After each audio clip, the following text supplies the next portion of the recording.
Today we are sitting down with Carl Lentz for one of the most transparent conversations we've had so far on the Mighty Pursuit podcast. From 2010 to 2020, Carl was the founder and leader of Hillsong, a faith-based community in New York City.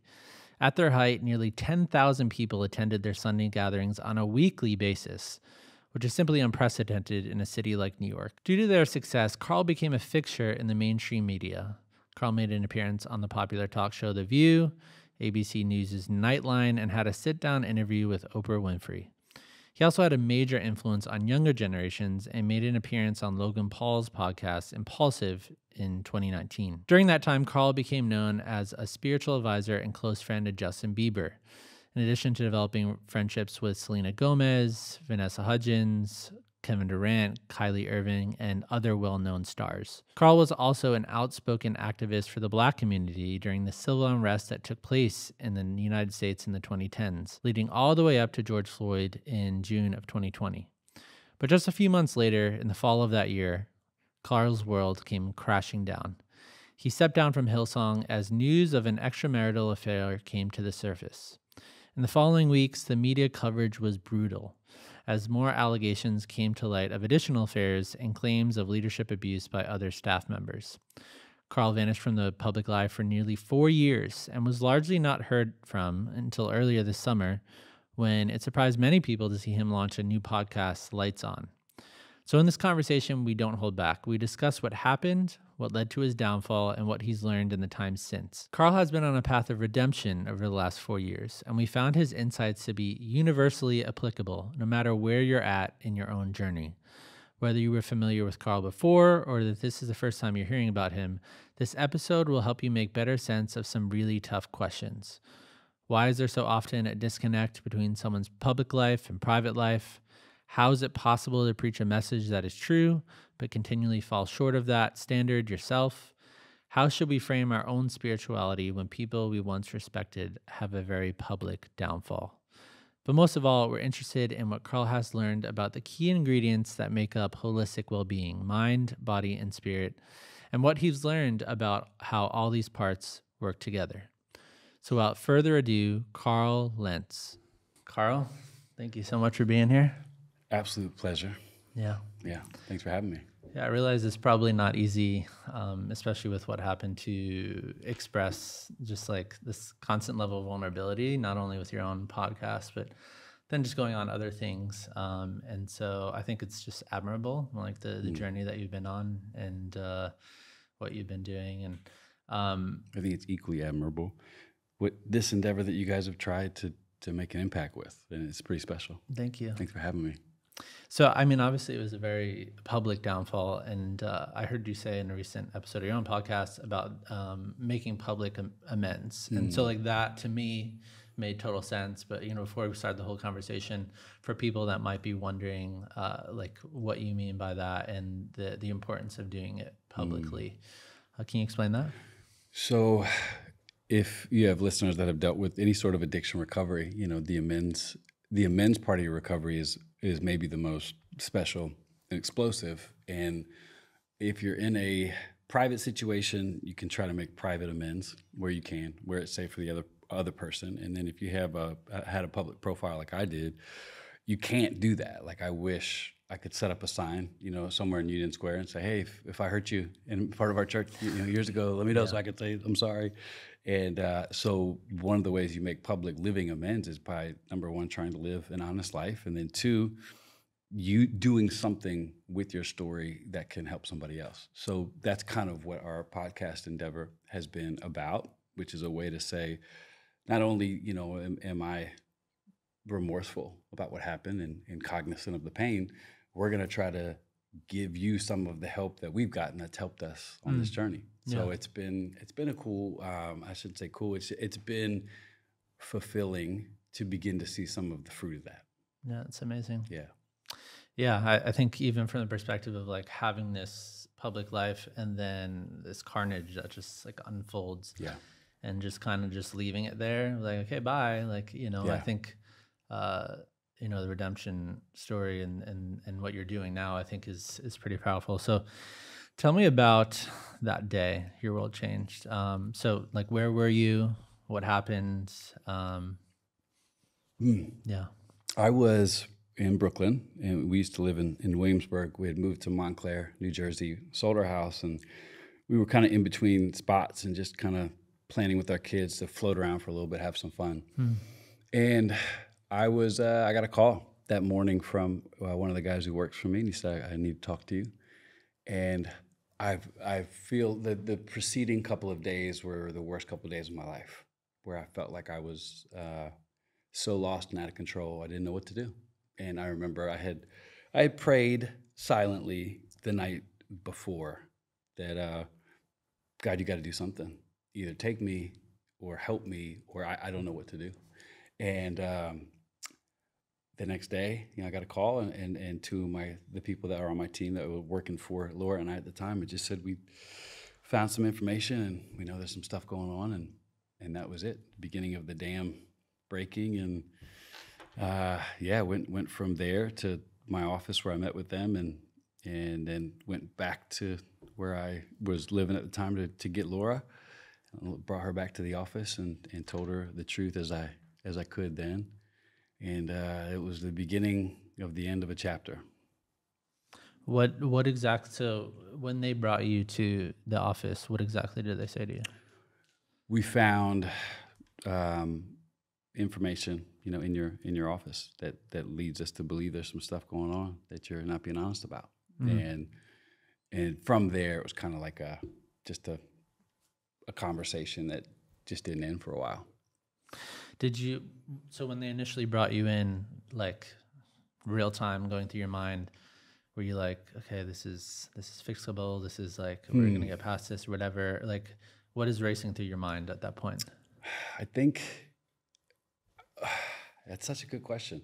I remember thinking, how much do they know?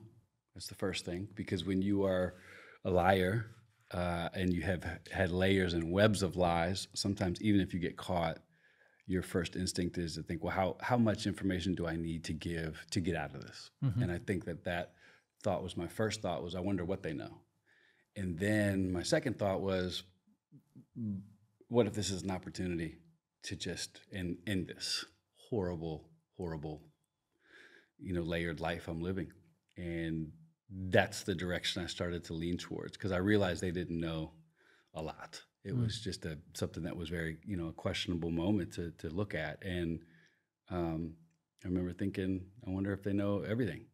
And I realized they didn't, and that began the direction of our conversation. Wow. So was there a moment in those kind of early days where you were like, okay, things are just completely unraveling and they're falling apart, of like, they didn't know like that much information up front, and now this is just completely unraveling and I can't hold on to it? I feel like I helped pull that string. I feel like when you, I don't know, I feel like I got really, I want to say lucky, but since you have a relationship with God, I can say I feel like by the grace of God, I just was like, let's talk about it all. And I don't know if I hadn't done that, I think it would have been a longer, more horrible process, because there is a way you can get caught where you try to repair enough damage to get back to, or to save face. And I couldn't do that. I think that, in the next couple of days, I realized that this is going to be way bigger than I even thought in my worst nightmare. And in my worst nightmare, as a lying addict person making bad choices, you think you know how bad it's going to be, but you never really, you can't know the heaviness of it. And I just remember thinking, this is going to be a huge thing, and I have to tell Laura the truth, because if there's going to be a lie or a rumor or something that's not true, I'd rather her hear it from me. Yeah. So I look back on that now and know that if it didn't happen for me the way it did, I probably would still be living with lies today, because you don't know how to uproot that stuff, and you try to hold as much as you can to save as much as you can. But I had to, from basically day one, say, this is everything that happened. And you find out later through recovery circles and how to deal with that kind of heavy infidelity. You do a disclosure with your spouse, which is you write down everything that's happened. And normally that's months down the road. Once a guy has been through rehab and realizes, all right, there's no turning back, I had to do that up first. So Laura had information that, that broke her heart right away. So, but I look back on it now and I go, thank God, because I didn't even know how to be honest then. And I wasn't being honest initially either, because you're always trying to figure out how can I save, and something just woke me up and I started to tell the truth. Yeah, so I kind of wanted to retrace steps because obviously people were shocked when this all happened. But I understand that there's a story behind every person. And so, as we'll get to kind of later, like you learned some stuff about your past, but I don't even necessarily think that like some people's actions, like, I think that you could start something with like the most pure, best of intentions, right? And so it doesn't necessarily mean that it has to be going sideways from like the very beginning. And so I think when things like this happen, there's a tendency to reduce a person to a moment or a headline. But that moment could be like years, decades in the making.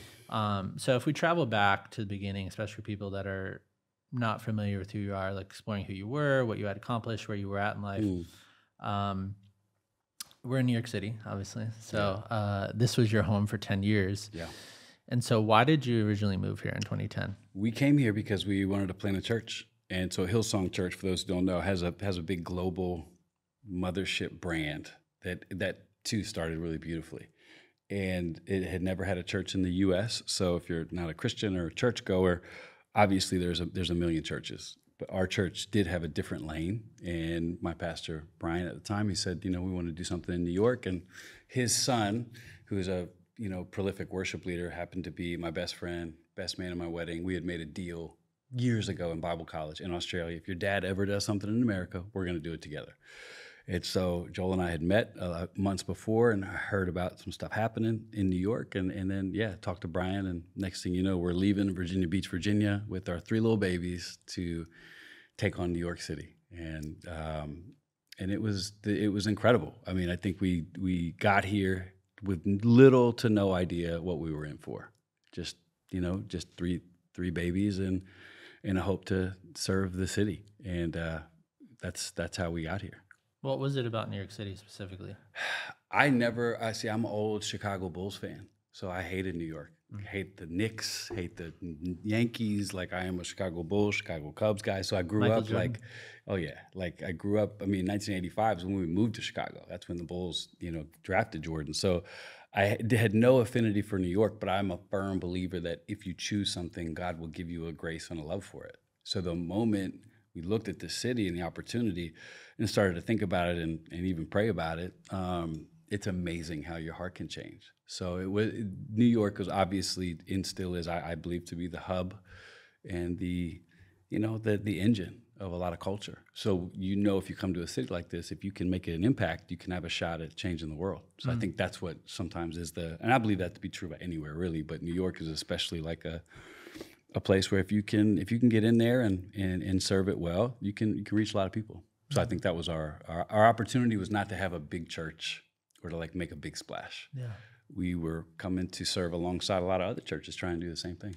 That word church in our culture, you zoom out just to like secular or whatever, it obviously has a complicated reputation. So what did that mean to you? What message were you spreading? So I'm a big Jesus guy, and I was lucky enough to meet and encounter what I believe to be a real relationship with Jesus first, and then fell in love with church. I've found over the years, I don't know if you've seen this, that if it's reversed, it sometimes can be harder for people to go through religion, church, and then they find out about Jesus. We wanted to be a church that really put the right things first, and the rest can be messy. We wanted to make sure that there was, when we had an opportunity, we were going to talk about, we believe that God loves you, He has a plan for your life, that Jesus has open arms for anybody who's willing to, drop to their knee and ask for help. This is the God that we serve, can change your life. And then the rest is something we're going to work out together. And so we wanted our church to be a place where you could come as you are. A lot of churches say it. We really tried to embody that. Like, you don't have to look a certain way, be a certain way, have a certain status. This place is for you. And there was a huge lane for it here, because I think there's so many people in New York that maybe were church jaded even then. Now it's hilarious. Like that back then, you look at what church hurt, and even these terms were, it's nothing compared to what it is now. But there's a lot of people that were sick of the way church had been, and that's fair. and they resonated with the way we did it, which was, I think, pretty scaled back, pretty simple. In church world, for those that don't know it, like we would be considered one of those churches that has the flashy stage, but that's really never what it was. It just was like that's just a style of and method, and I loved it. It was a special time. So obviously, I mean, the Bible itself also is a complicated thing in our society, and so you got up and you taught, spoke on the stage all the time, and so what is the message of the Bible for you, or for Hillsong at that point? Well, I mean, at that it's still the same message today that it was then. So for me, when I read the Bible, I see it as a way to understand who God is and understand his voice. So with so many voices in culture claiming to represent that, what's so funny about the Bible is you can actually know. Like, so if you hear a politician using Christianity or a liberal using the Bible to prove, it's like you have the right to check for yourself. So our thing was always, we're going to read what Jesus said. We're going to let it be what it is, and we're going to preach from there. And so the message of the gospel to me is that all of us are in trouble. We desperately need help. And the good news is God sent help. And if we choose that help and we surrender this to Jesus, we can live different lives. And that's the beauty of the gospel. And that's never changed. That's been a theme throughout the day, since the day I've been, a follower of Jesus to now, and especially in New York. I mean, people can say a lot of things about what we did, but you're never going to hear anybody say we didn't teach about who Jesus is. So I can at least die knowing that box was fully checked, and that's maybe the most important one. Mm-hmm. So, yeah, I mean, in researching this, is it true that I think like love is the most mentioned word in like the entire Bible or something like that? It was like mentioned like 800 something times. It comes up. Yeah, and I mean, everyone has a stat like that to prove whatever they're trying to say. Like I heard one guy say, Jesus. Yes, I believe that love is the primary theme, without a doubt. And someone once said you could look at the Bible as a love letter from God to this world. I heard that said. That can be true. For those of you who don't know believe what we believe, you can read the Bible and go, how is this a love letter? But it all eventually makes sense if you look at it as a piece. So, but to me, I'm with you. I think love, that word jumps out at me. Yeah. So, I mean, even, we have a lot of people who are listening to this that, aren't to follow Jesus or might identify as they don't know or non-religious. But I think from what you're explaining, like your intentions in coming here were sounds like a very humble beginning of like wanting to do a really good thing. And so do you remember like that first gathering that you had? Yeah. The first one we had was in a Tribeca apartment that was so packed that a couple people fainted, and we were told we could never come back due to the capacity. And so I knew then that we're definitely on to something. I mean, there's people that are, for whatever reason, I think sometimes God just puts his hand on stuff, and we had that. And so I remember thinking, this is gonna be really fun. It's gonna be hard, but I don't think anybody plans for a revival. Nobody plans or knows how to. I guess the equivalent would be if you planned a party for 10 people and 1,000 came. You'd be like, cool, and we don't have enough drinks, and we don't have anywhere to put these people, and there's some people in the back who are never gonna know how good the party is in here, and I'm hope they have a good experience. And that's the best way I can explain what it's like to plan a church that goes well, because a lot of people plan a church and it takes years to see any fruit. And we were, that was not our story. Our story was, there was an explosive revival of growth, and it was special. Yeah, I mean, is it true that like at the height, like over 10,000 people were attending on Sunday? Yeah.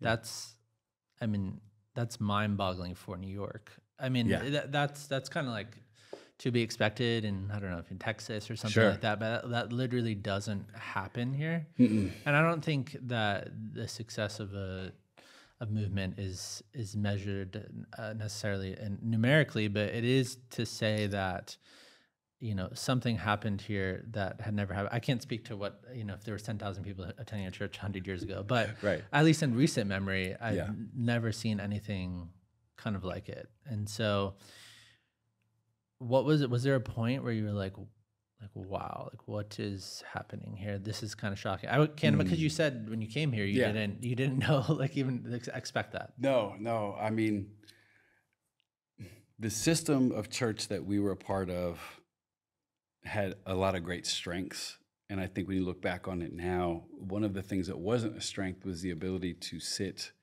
be present, and let things be. Because we are very much onto the next thing, take ground, keep moving forward. So I think had we had the ability to sit there and go, wait a second, let's try to build some boundaries. Let's try to get a direction that's a little bit, that's calculated and intentional. I think everything happens so fast that I realized this is going to be, I think there's always a sense of extreme excitement, and also this is a little bit wheels off. I don't know. Like it's going too fast. Yes, absolutely. And because that's so hard to do, normally you're just so excited about it because growing anything's hard, as you know, and whether it's a church, whether it's a business. So when you actually have something with that kind of momentum, now, I'm 45. I don't care about the same things I cared about when I was 22 or 33.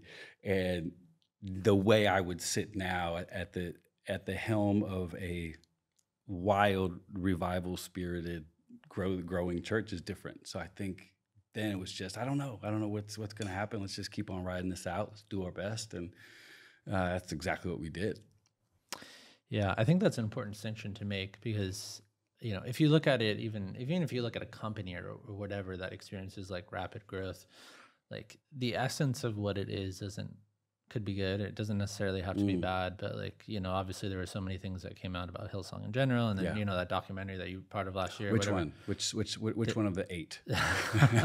And so there was a lot of bad things that came out, but I think in your explanation of that, I think once something grows too fast, it doesn't matter what it is. Yeah. And you're not prepared for that growth. Yeah. Then, things are going to get, weird. Yeah. So, and there was a lot that came out that was true. And there's a lot that came out that wasn't true. Yeah. And so that makes it very muddled and makes it harder for people to heal and grow. So some of the things that I've seen over the years, I'm just like, it's not even remotely true. But if there's nobody to respond to it, it can become a narrative, a documentary, a movie, a book, and then you have people operating under information that was never true in the first place. So I think, our church, when it comes to did we have the right intentions? Yeah, no one comes to a city like this. And I saw a weird narrative back in the day that it was like some big intentional, calculated plan from Australia to put Hillsong churches all over America. And it's like, man, that's just not the case. It's just not what happened. It was like, let's try this.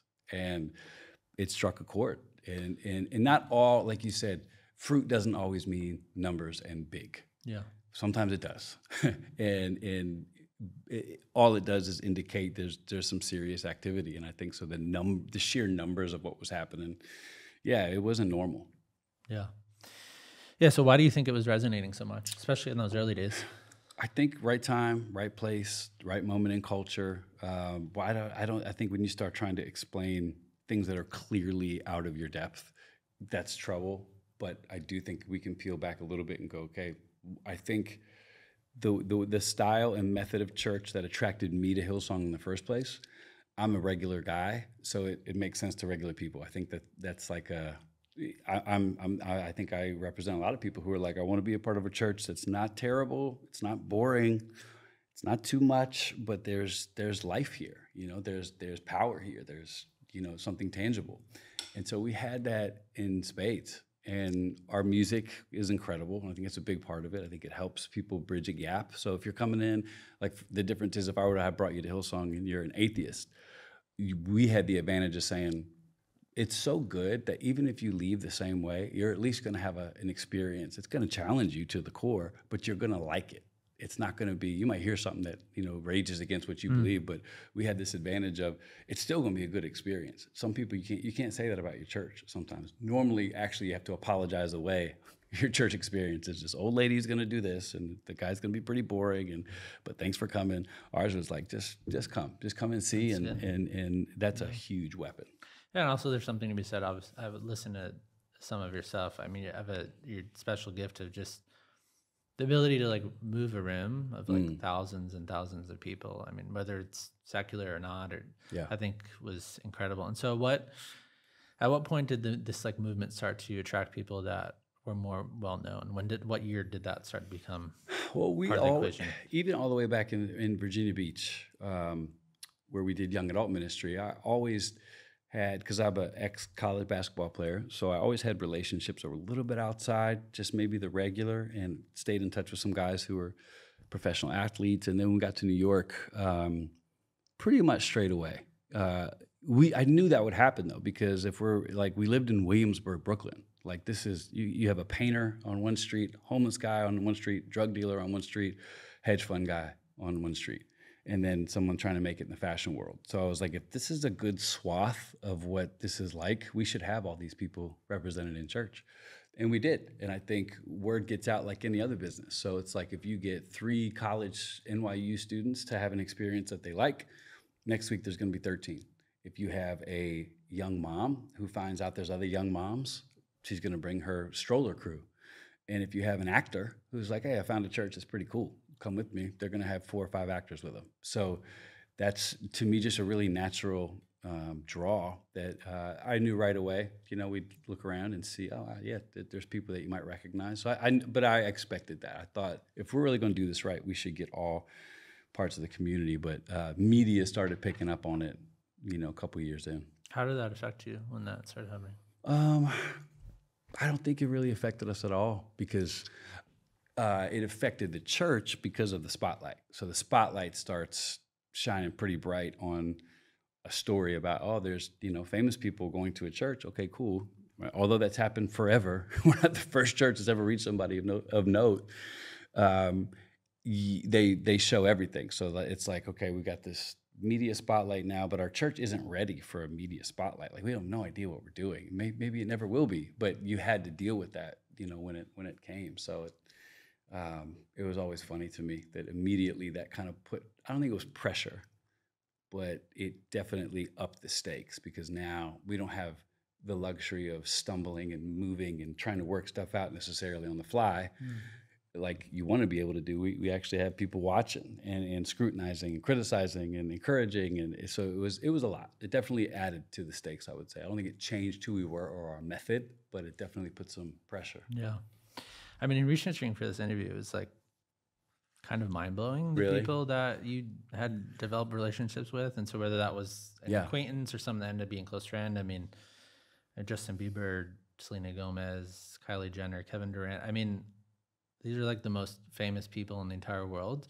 And so I'm not trying to pedestal fame. I mean, we've had a lot of content on the contrary, but I'm just trying to make a point that few people get in those rooms. Yeah. So like, let's just say you were to take an equivalent, like switch fame with power. And I would to say that you're in a room with Obama or Trump or Putin, like the most powerful, well-known politicians. I think it just puts into perspective, like kind of how rarefied air that is. And so I think for that to even be possible, there must be trust that's established. And so I don't know if you've seen Lex Friedman's podcast.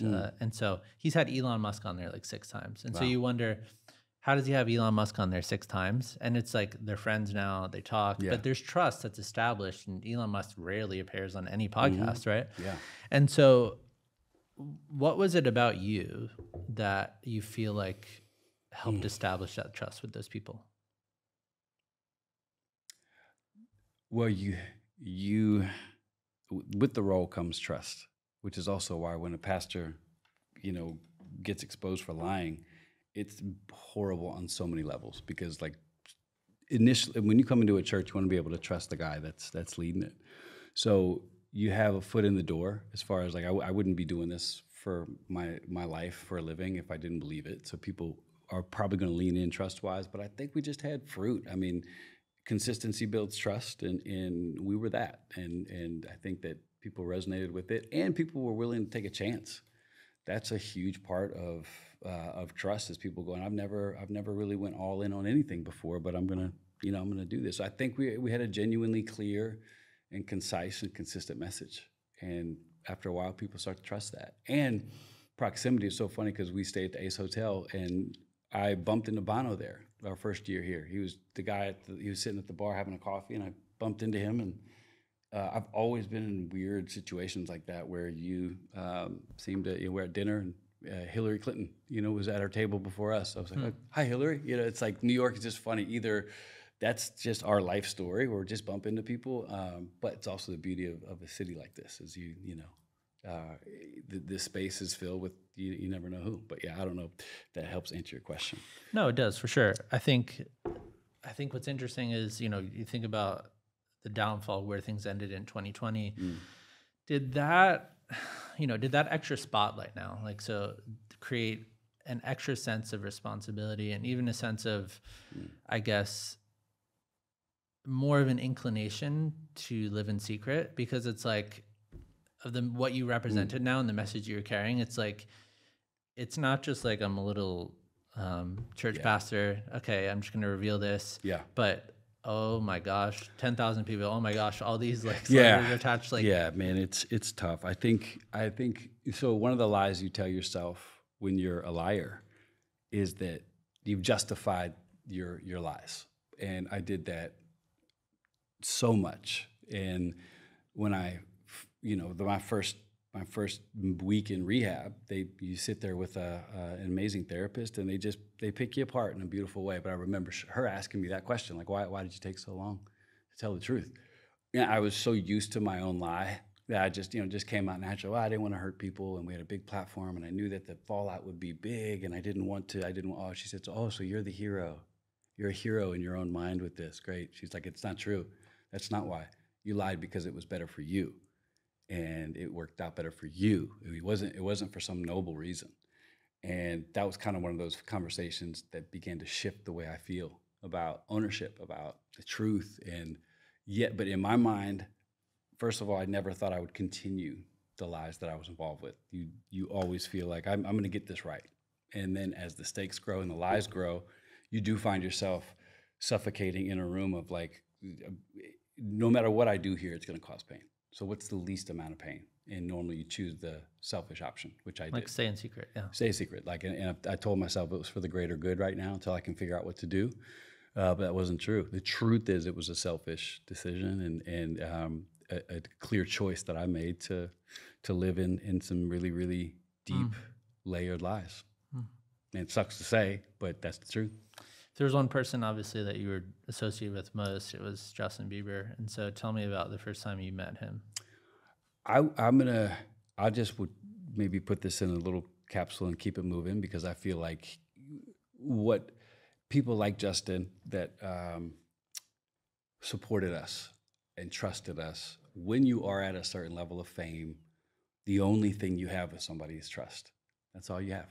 They don't need money. People don't need your opportunities. And so when that trust is violated, it's times 10, because that's all we had.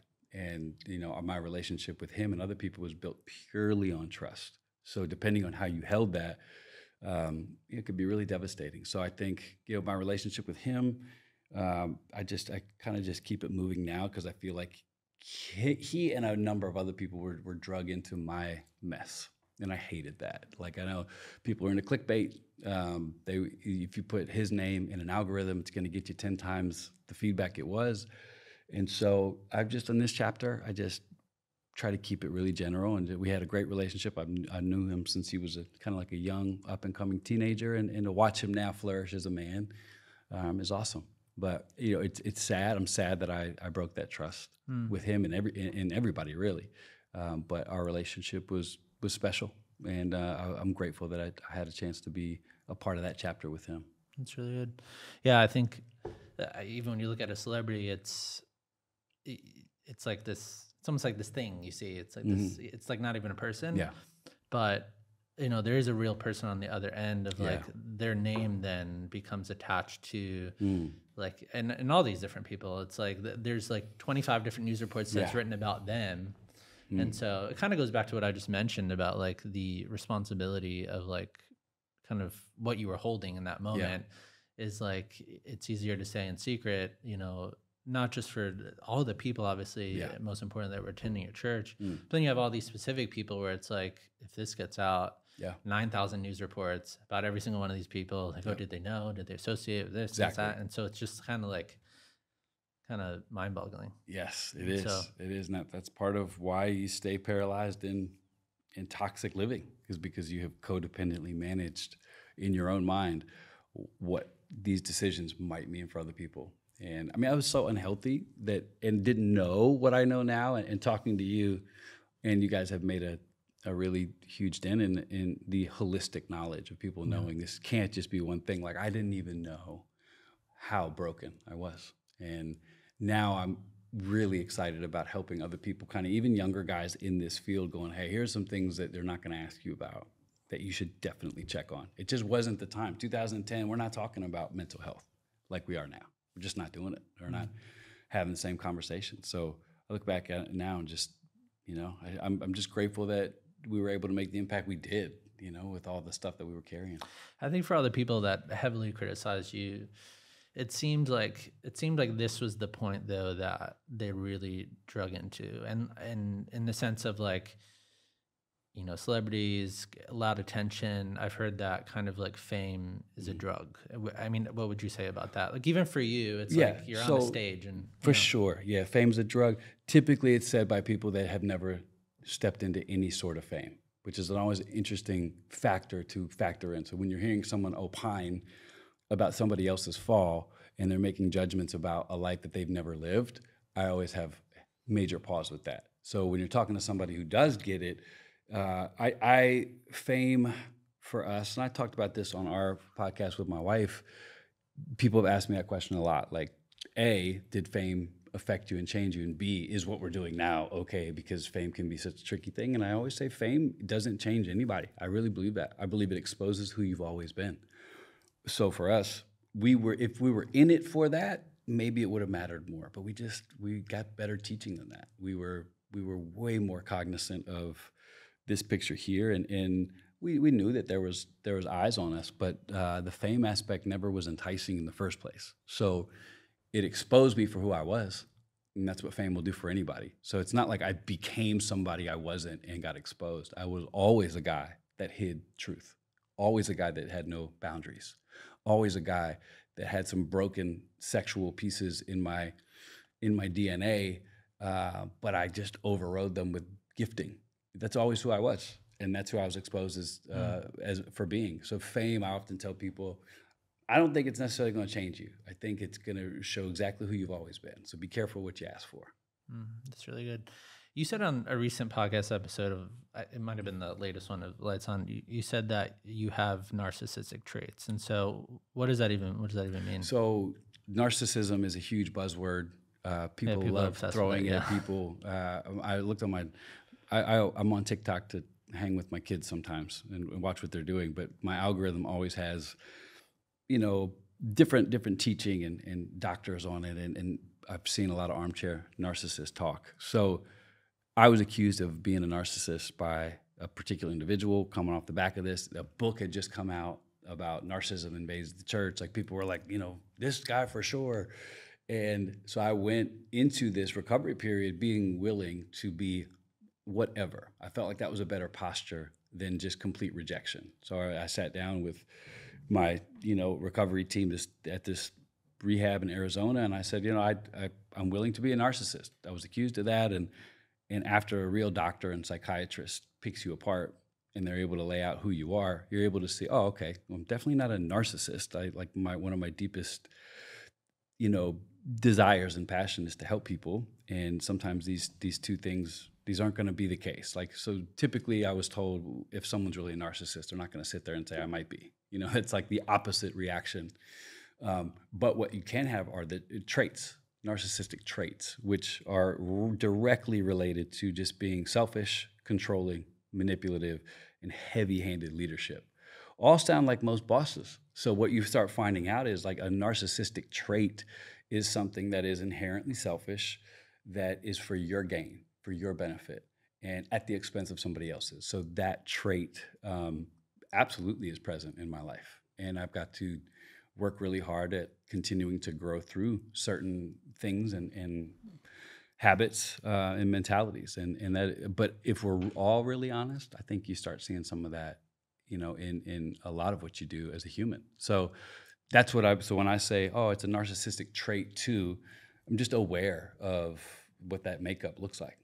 Yeah. That makes sense? No, that makes total sense. I mean, so what's the difference? Because I think at the end of the day, we're all out for ourselves, right? Yeah. And so if we're all out for ourselves, what's the difference between someone that has narcissistic? Does that mean everybody has narcissistic traits? I think that that could be said. That could be true. Maybe not, but I feel like if you're a leader and you have power and you have influence and authority, this is something that's going to be present, on that level of power and authority. So I think it's, so it will amplify them. Yeah. But being a narcissist, it's a disorder. It's like saying someone's a psychopath, someone's someone's a narcissist, and that's why it's really dangerous to throw those terms around. But there's a difference between having a thought and an action and a tendency that's different than having a mental makeup that is framed around a disorder. So that's just something that people need to study in their own lives and probably go easy on the armchair quarterbacking, calling people, because it's literally a disorder. So when you're saying that, you wouldn't say to somebody else like, man, you're really bipolar. This guy's bipolar. This guy's that. But narcissism somehow has become something, and I think a lot of people resonate with it because a lot of people have been hurt by leaders. So it feels really good to be able to put a handle on something like, that's what my old boss was, or that's what my pastor was, and could be true. I just know in my experience, I can only speak for myself. I have worked really hard to get to the bottom of some issues, and that's something that I had to really confront and go, okay, is this true? Is my leadership this? Are my tendencies this? Do I have a disorder? Can I never change? And so I went through, been doing a lot of hard work to find out what's true about me.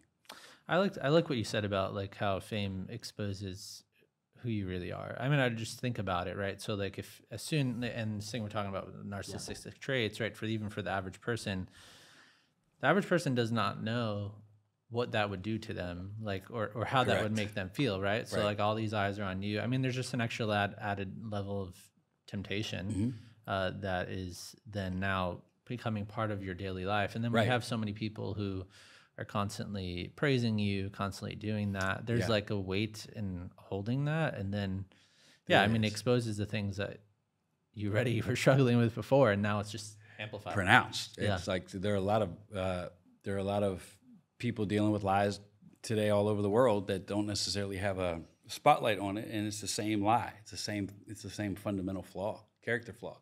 So I think when you look at the projection of criticizers of famous people, normally what you realize, and people don't know they give themselves away, but if you were to, sometimes people would project like fame had to have changed you. You had to have liked A, B, and C. It had to have done this. And I'm like, apparently that's what it will do to you because you're very specific with your criticism, but you can't project what you think fame would be like on somebody else. You just can't do it. You're not them.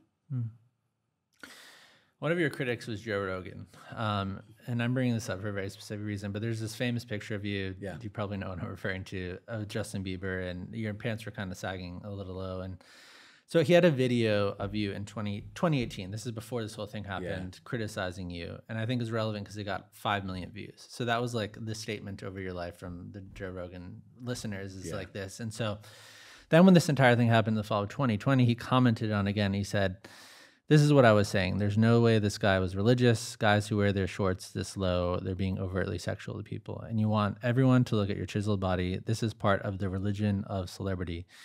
It wound up sabotaging him ultimately. And so there's more to this quote, but it's quite vulgar and there's no point in even reading the full thing. But I wanted to bring it up to see like what your response would be to that. And especially for the people of like, when they think of the name Carl Lentz, it's like the thing that Joe Rogan said about this guy on a podcast. I mean, I remember that when that happened. I'm a huge Joe Rogan fan. So that's a bummer. There's nothing worse than listening to your favorite podcast and they launch into something about you. You're like, oh, that's a bummer. So it's funny to me because the story that became kind of our for that swath of the community. It's like, shirtless guy, whatever. You're not going to find another photo of me walking around, shirtless in that regard. I think in that day, this is the truth of the story. Me, Laura, and this individual, Justin, we were in that park. It was extraordinarily hot. We were walking back to a car, swinging my shirt, and that paparazzi guy was in a tree. And I ended up, this is funny. We panicked just because when you start to see paparazzi come out, it can make your senses go crazy. It's weird. Hopped in his car. I ended up backing into a parking stanchion, just crashing into it, trying to get out quick.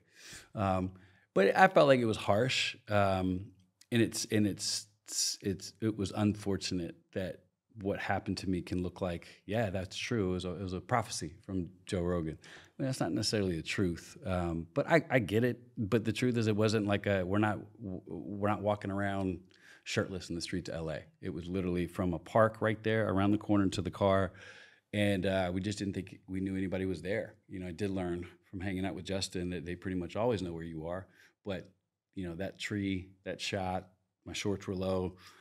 Whatever, you know, people made fun of me, and it became something that you just go, okay, it is what it is. I'm not going to sit here and explain people that I don't wear my shorts like that, or you know, if you wanted fuel to criticize us, you had it.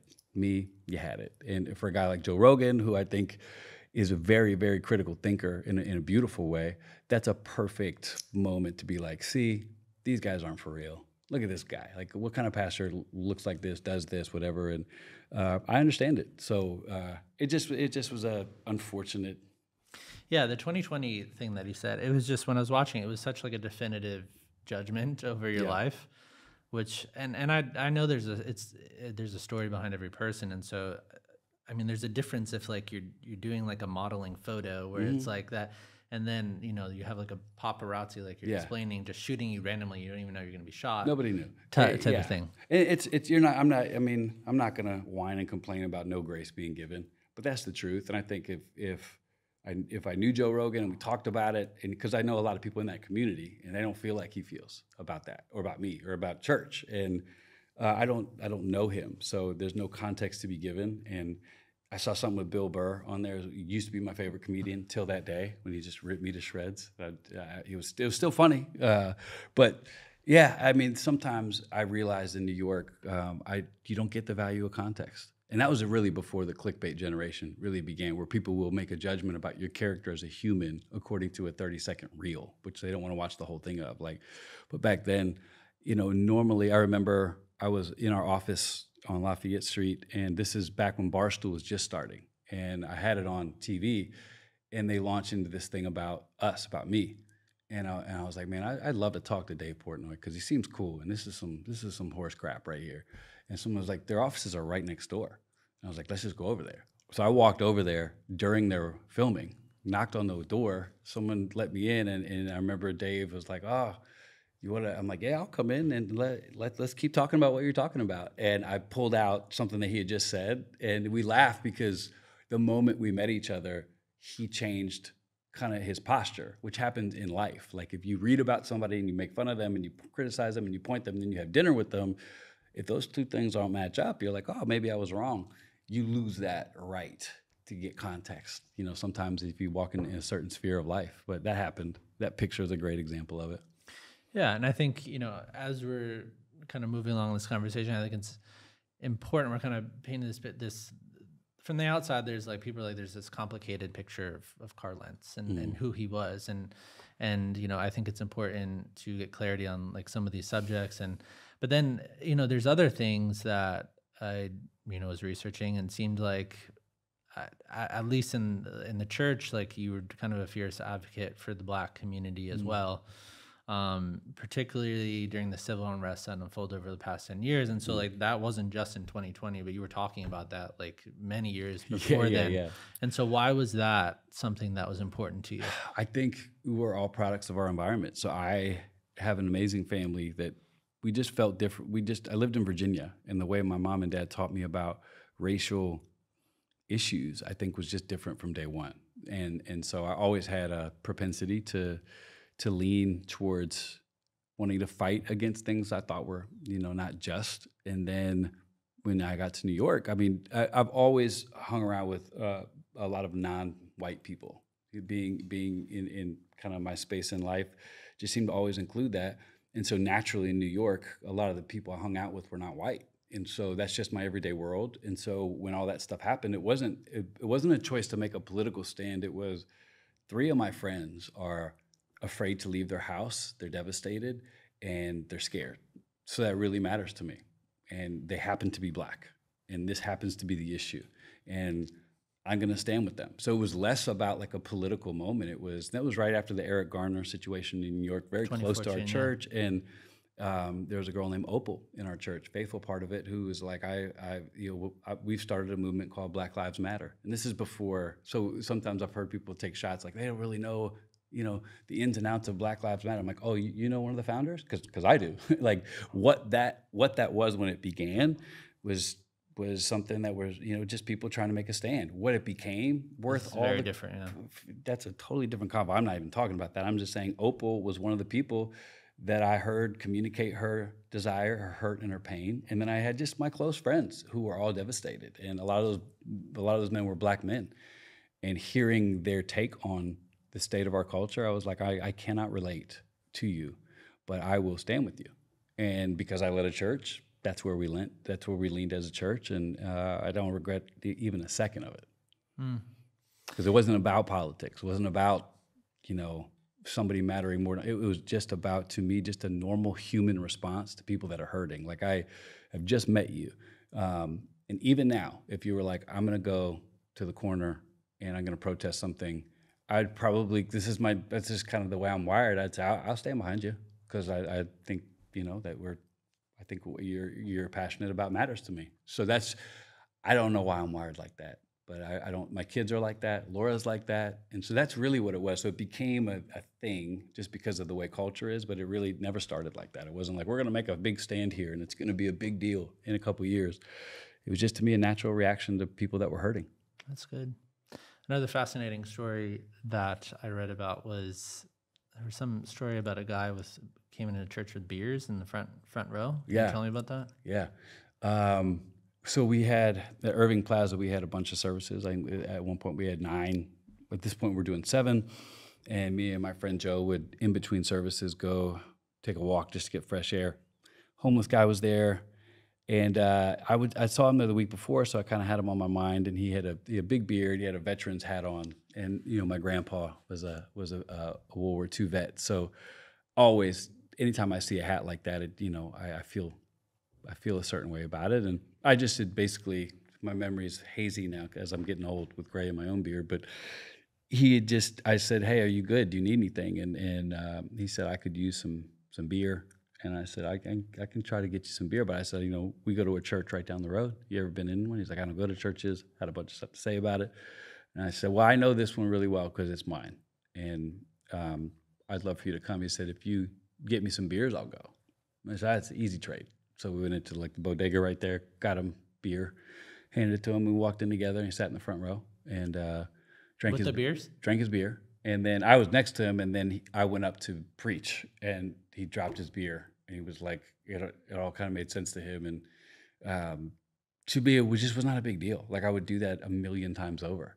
It became a big deal. I told the story just to make a point about something, and I think a lot of people heard about that. And it was, to me, just a non-issue. Like, I wanted him to feel like he wasn't an alien, and it was a small price to pay. And he ended up, having an encounter with God. I think that, hopefully changed his life. And the criticism we got from that was pretty crazy. That's why I was like, man, this world is weird. Like, not only did the criticism why was that criticized?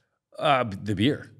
Like, how could you do that? Wait, just have someone how could you give somebody beer to get them to come to church? And I'm like, I didn't do it to get them to come to church. It was just part of the situation. And how could you let someone have beer in church? I'm like, we meet in clubs. That wasn't my initial thought. My initial thought was like the radical length that you'll go to include somebody to have them sit. Well, I think normal people think like that. Like, but we don't live in that world where, so I think criticism to stuff like that definitely probably impacted me too much. It definitely started to weigh on me, but that was a great example of, I just felt like everybody deserved a chance to feel welcome. So that day included a 6-pack of beer. Yeah, and looking into your backstory, I mean, I also read your book, On the Moment. And so there were a lot of pretty mature insights that were in that book. And so, we've unpacked a lot about your backstory. And I think a lot of people when this incident happened, and even today, we're probably wondering like what was real. And so, like, what would you say about that statement? Oh man, I'm so sorry that people have to think through that, and it makes total sense. I mean, I can immediately say every single thing is real. Everything I preached was real. That book is good. It was good then. It's good now. I had some lies and some brokenness in me that were very costly, and one of the consequences of that is this moment where everything in your life is now on the judgment table because you lied here. Everything's a question, and that's a really painful part of my consequence, and it requires a lifetime of rebuilding trust. But yeah, I mean, my sinful hidden issues don't take away from the fact that what I said was true. And that book, I'll put it on the table right now, and I'd say it's all true. What I didn't include was my deepest, most embarrassing, humiliating, sinful secrets. Those chapters aren't in there. And so, but everything else is true. So you have to make a choice to see through the messenger on that one, and not everybody wants to make that, and they don't have to. There are people here who are like, I just cannot trust you ever again. I can't trust preachers, and that makes me sad. And I still have hope that somehow that can turn around. But I did that. I didn't. Those people didn't put themselves in a skeptical seat. My life did that. So, were there warning signs for you, like that you started realizing things were going off track? Yes, yes. When did that happen? Well, in hindsight, you see them differently. And so when you're in them, they're just challenges you're going through. When you look back at it, they're red flags, warning signs. And so, for instance, I remember definitely feeling like I was scattered mentally after some of these Sundays. And now I look back, warning sign. Then it's like, well, that's just part of what happens when you do this. And I think what I know now about my habits, they're all warning signs. Back then, I just thought I was coping, surviving, doing what I had to do. But I look back now and I'm like, it's just entirely unhealthy. The way I would isolate myself, the way I would move, the way I could never stop. I had a very hard time sleeping. And I was constantly stressed about something. I learned how to live with it. And because I didn't know kind of how to handle the platform when it comes to how to, just pastoring a church can be hard. You know, you have a phenomenal pastor who's been doing it in the city for a long time. And I think he'd say the same thing. If you don't have your anchors down, you're going to get swayed. And I think there are some moments in some chapters I didn't have my anchors down as far as what I believed about me, about what I believed about us. So when the waves would come and the wind would blow of culture, you start to feel pulled different directions. And I lived most of my life like that. So that's a warning sign. But I think when you're unhealthy and you can't sleep and you're constantly dealing with stress, something's causing that. And it's not normal. It's not natural. Some of the stuff I told myself. And so, yeah, I think my whole life was a giant red flag. Now I look at it and I see, if I saw a young 30-some-year-old pastor doing what I was doing at the pace I was doing, I would say, hey, I get it. I would submit some other options for you. I'd submit a different path because I know where that sucker heads right there. And it feels good now and it's legitimate. But you can't sustain it. And I just had no gauge for that. Was there a moment where you look back on your story, whatever year this might be, but like you were like, I just crossed the line that I can't go back? Yeah. Yes. Great question. No one's asked that. And I talked about it last night with a friend. I think I would go back to when I was in my early 20s, and it would not so much a line to cross, but something I could have gotten help and something I could have got fixed. So, I mean, it's pretty honest. Is that what you do on this pod? Yeah, no. I mean, people just lay out their stuff on this podcast. I'd say, like, a lot of my sexual brokenness. And I've said this. I'm gonna stop and eventually saying this, but nothing's excuse laden. Like, there's people who are critical and mean and think anytime you give an explanation, you're defending yourself or whatever. So to that 1% of humanity, that's not what's happening here. My choices were my choices. I made them willfully. I own them. Those consequences are due and they're mine, and I pay them. And it's my job to figure out how in the world I got there. So all that to say, The only place I really could have helped myself would have been about 23 or 24, because I had a sexually promiscuous adolescence, I'll say, because I wasn't a Christian like I would claim to be now. And when I became a Christian back then, it was, well, I'm going to be abstinent now, and I'm going to focus on the right things. And I'm a new person, new creation. Everything's good. And it worked for a little bit. But then as I got married and moved forward, there were things that would happen where I didn't understand even my own body, the way I would feel, the way my brain would work. I remember getting a massage after playing basketball, like a very legitimate sheet up to your neck chiropractic massage. And my body just felt otherworldly. Like it just felt like my head was on fire, my body, and I'm like, man, I'm not sure that should have happened. I'm not sure that should have made me feel like that. Nothing illicit happened, wasn't weird, but my brain, I was like, I don't know if I should feel that excited. I don't know if I should feel this element of danger. And I just ran from it. And that became kind of one of the beginnings of me coordinating high risk, secret behavior with getting fulfillment in this dopamine rush that now obviously we can pick apart for days because we know what it is. But I didn't know then. And then I started running. And that's when that's the beginning of that part of my life getting buried. I now know, as a survivor of sexual abuse, something in me resonated with someone touching me that I'm not, in a relationship with, in a quiet place. Something resonated from when, I was a little guy and was damaged. You don't know that stuff then. So, I think I knew that I had some things that I never even knew how to talk about. But that would have been when I could have salvaged it. Because after that, it's a wrap. Like you cycle. So I was a cycle type addict where I would make a mistake, sin, end up in a place I didn't want to be. And then the cycle is deep regret, self-loathing, hate, pain, swearing off ever doing this again. New day. God's mercies are new every morning. I'm going to be fine. Then that wears off and you find yourself, boom, at that point again. And the only difference is the circle gets bigger and bigger and bigger. It never stays here. That's what you think when you're like, okay, this is under control. I'm good. No one knows. This is like something that I'm battling, but I got this. And you do for a little bit if you're strong. Like I'm a pretty strong, willful dude. So I can self-will myself into, things that I feel like I have to do.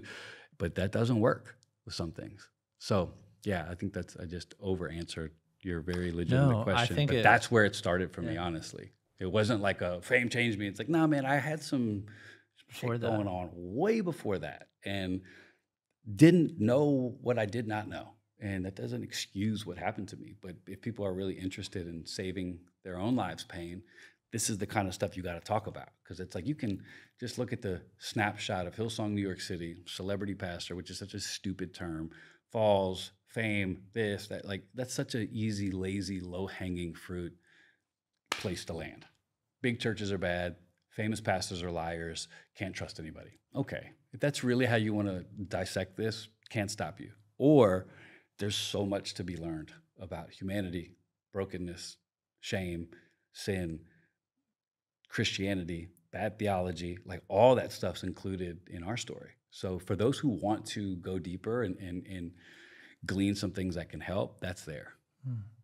That's so good. I mean, I love the illustration that you're talking about, the circle, right? Yeah. So, you're in your 20s, you end up starting Hillsong New York, and so now you're a pastor, and so do you feel like there was like another moment or cycle where you're like, okay, I'm a pastor, and now I just crossed a certain line here?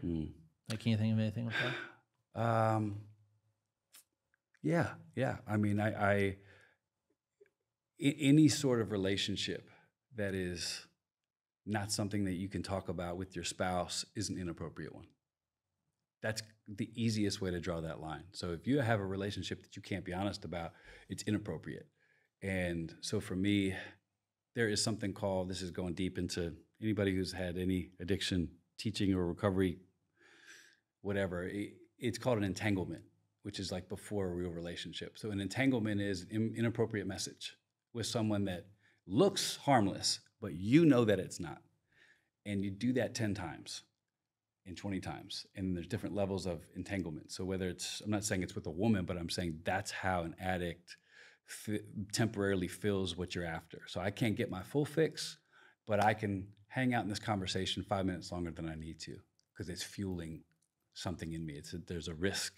There's something illicit. And I'm getting a dose. It's not going to stay there because you're like, that was awesome. I need that feeling again. So there. As I look back, I would have gone like my standards are completely different now. And back then, I would have justified it, could have got away with it, did get away with it, could explain it away.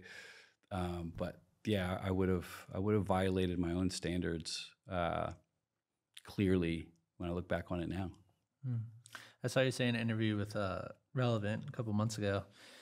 You said that at least 5 years prior, which is putting us at like 2015, you believed you should have stepped down. Yeah. And so, I mean, I can imagine what the answer to this might be based on everything we already talked about, but why didn't you step down? Because I was still functioning at a high capacity. And I lied to myself in 2015. And that was the lie I told myself was it's better for me to keep going. Rather than this church fall apart and embarrass the shit out of everyone I love and damage the church in general and to destroy my testimony and for like you have really deep reasons that aren't true. They sound good, but the truth is I was selfish. And when I look back on it now, what I thought I was doing was better for the greater good. So that's why, because I was like, I got to live with this guilt and this shame. That's my penance. I have to live a life of almost neurotic suicide ideation. That's my penance. But I'm not going to I'm not going to drag the church through the mud because of what I've done. So I'm going to get my shit together and just suck it up and keep on moving because everybody's got their stuff and everybody's got that. I'm not as bad as this guy and I'm not as bad as that guy. And like, so the ability to rationalize your lie is a dangerous proposition. What was it like? So, you had kind of the stuff going on in private. You hope when you see a public person that there's consistent in their private life. Yeah. I mean, probably a lot of times it's not the case. So what was that like? I mean, you knew these things were going on. You were having these cycles, and then you would get up on a Sunday and teach. Was there like a compartmentalization that happened, or, yes. or what? I mean, you're too therapized to even ask that question. You know that's what was happening. Like I was a compartmentalizer, and I believe what I preach. So I'm about to get up and preach about how God is so much greater than your weakness and that God can use fallible, broken, horrible things to bring beauty out of. And there's all these messages that are true that I really did believe. So I was never up there like, I can't preach because, but I was absolutely miserable due to the fact that I knew the other foot was going to drop. So to get up and preach while also simultaneously having what you could very fairly say is a double life. I don't look at it like that, but I understand how someone could say that. To have lies of that magnitude and that depth on your back is a torture burden that I wouldn't wish on anybody. And someone doesn't get it, they might think that's, exaggerating. They don't know because they've never done it. So if you are a guy who has dedicated your life to preaching about Jesus and value honesty and integrity, and you have to literally talk through your own words knowing that you're inconsistent, it actually can make you go crazy. So that level of duplicity is poisonous. That's why if there are, I know you'd have people like I would who listen and they have lies as they listen to this. You don't know the damage you're doing to your own soul because you're not supposed to live like that. And so you think, whatever you think you're sparing yourself from, you're doing more damage to yourself. I'd rather take my chances with the consequences. Like, I didn't have that choice because people often ask me, it's a weird question, like, would you have changed if you didn't get caught? I'm always like, how am I supposed to answer that? Of course I'm going to say I hope so, but thank God I never have to know. I did get caught. I didn't come clean. I got caught. But afterwards, I'm pretty confident in the road that I've chosen would prove that it wasn't just because I got caught. If I was only upset because I got caught, I don't think I would do the kind of excavating, horrible, humiliating, painful soul work that we have undertaken, because you can get caught, you can ride it out, you can change enough, you can say some right things and be right back where you were. It's called American Christianity. I just want to know parts of that. So, yeah. What you talked in, I think, that same interview about some sort of kind of warped theology. Yeah. So can you explain to me what that was? What was the warped theology? Well, my view on theology in general right now, bro, is that I just hold everything with a more loose, humble is the wrong word. I'm just really open to learning and to being non-defensive. And I think some of the theology that I don't subscribe to anymore is the pace and the more. Like I don't believe more produces more all the time. I don't think more is better. I don't think that, I said recently on our own, I don't need to be a part of a church that takes over the world. I want to be a part of a church that's healthy, and healthy things normally do impact the world. But I don't believe that here's a warped theology, Christian message. Everybody before yourself. It's a beautiful tenet, and I do agree. And if you live a life where you put yourself last all the time, you will be worth nothing, and you won't be good for anything. That's the truth. So for me, I was very good at preaching to a large number of people. They matter. Smaller number of people, they matter. Helping this person, they matter. I'm going to leave my house at 9 to drive across the city to help somebody else in their marriage, because their marriage matters. All right, now I'm going to sit down and work on myself and my marriage. You're exhausted. With my 1% capacity left. That's the good Christian. That's what God said to do, right? No, he didn't say that. Jesus never even modeled that.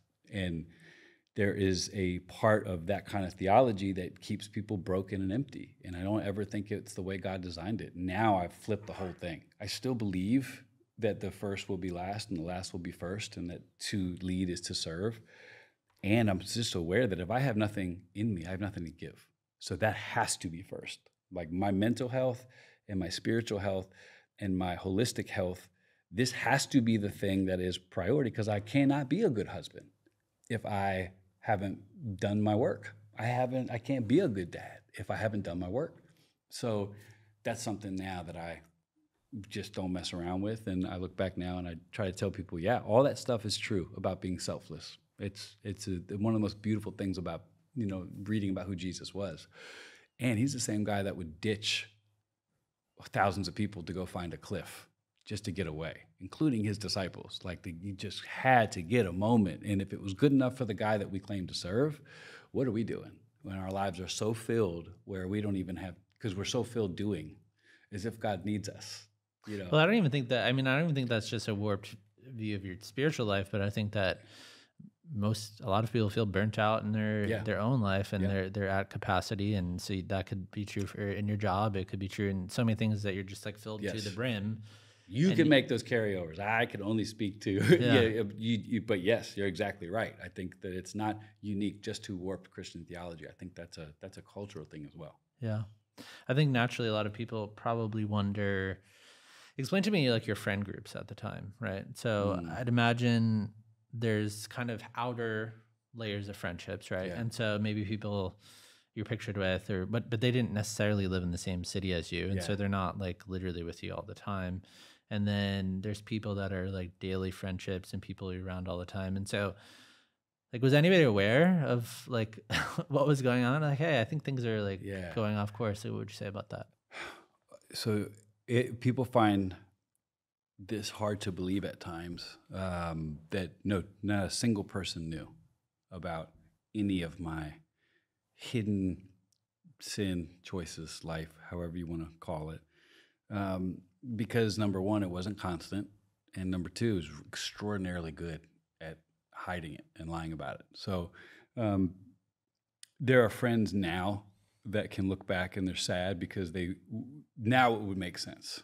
It's like, oh, I always just thought it was this or whatever. But for the most part, I covered my tracks really well. The areas of my life that were healthy were super, super healthy. Those don't change. So it's like, if you And bro, I was just not honest. So if we were close and you sat down with me then and had a coffee and you were like, I feel like I don't know what's going on, but something feels off, I would absolutely say, thank you. I appreciate you. Nothing's off. I'm good. And that's all you can do as a friend. So I had friends Would do it be that simple though, that response Uh, from you? No, I would probably tell enough truth that it would get people off the scent. And that's part of learning and retraining your brain as a reconstructed human being. That's how I consider myself, and in retraining myself in integrity is just omitting the truth is as devious and as damaging of a lie as just a straight up lie. So if someone would say, Carl, are you okay? No, I've got some stuff I'm dealing with. I got some stress, got some pressure, got some stuff, I could really use your help and your prayer. What kind of stuff? Personal stuff? Okay. No, you're really going to push that. And I just told you the truth. So that to me, that's a beautiful example of what it looks like to lie by omission.